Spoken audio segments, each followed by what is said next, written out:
with our sisterly neighbor, Somalia, in their fight against Al-Shabaab. We are proud that Somalia will soon take up a seat as a non-permanent member of the Security Council, underscoring the tremendous progress achieved in consolidating peace and stability in that country. The UN must, however, continue to support Somalia in forging an agreement on the post-2024 security support. Kenya welcomes the adoption of the Security Council Resolution 2719, establishing a framework for financing Africa Union peace support operations through UN-assessed contributions, thereby enhancing our collective peacekeeping efforts. A well-funded AU peace operation are not only an African priority, but a global good, considering the complexity and interconnected nature of emerging threats to international peace and security. Earlier this year, under the request of the leadership of South Sudan, I launched the all-inclusive Tumaini initiative, bringing together the warring parties and the political leadership of South Sudan to address the root causes of the protracted conflict in that country. I commend the leadership of South Sudan and all the participating parties for their commitment to the peace process. I also thank all regional and international partners for their unwavering support, both political and financial, to the South Sudan Tumaini initiative. Ladies and gentlemen, at the last General Assembly, I announced Kenya's readiness to lead a multinational security support mission to Haiti at the Haitian government's request. Following the Security Council's authorization under Resolution 2699, Kenya has deployed 382 specially trained police officers to Haiti. Just a few days ago, I had the opportunity to visit Haiti, witness the work of our officers in the field, and observe remarkable progress on the ground.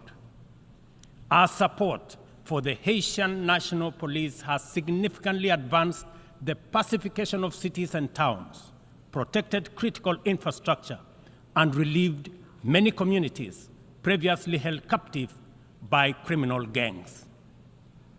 I also commend Haiti's political leadership for forging an agreement and a promising roadmap towards free, fair, and democratic elections. We are deeply grateful for the financial and logistical support from the United States, Canada, and other member states that are shouldering this heavy burden. This has been critical to the MSS's deployment thus far. However, Kenya and other Caribbean and African countries are ready to deploy, but are hindered by insufficient equipment, logistics, and funding. I appeal to all member states to stand in solidarity with the people of Haiti by providing necessary support, either directly to MSS contributing countries or through the UN Trust Fund. I must emphasize, however, that Kenya will deploy the additional contingent towards attaining the target of all the 2,500 police officers by January next year. The progress so far in Haiti demonstrates that what was once deemed mission impossible is indeed a present and undeniable possibility. Mr. President, we must candidly acknowledge that international cooperation in its current form has clear limitations. It is constrained by entrenched systems and structures that prevent effective action and meaningful progress. Since the last General Assembly, the global situation has deteriorated across multiple fronts. Conflicts have deepened, economic disparities have widened, and the climate crisis has intensified. To address these challenges, we must rethink and reform global collaboration mechanisms, making them much more responsive, adaptable, and impactful.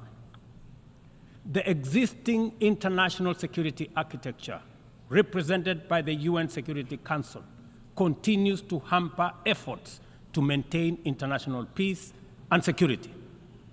The Council is, by all intents and purposes, dysfunctional, undemocratic, non-inclusive,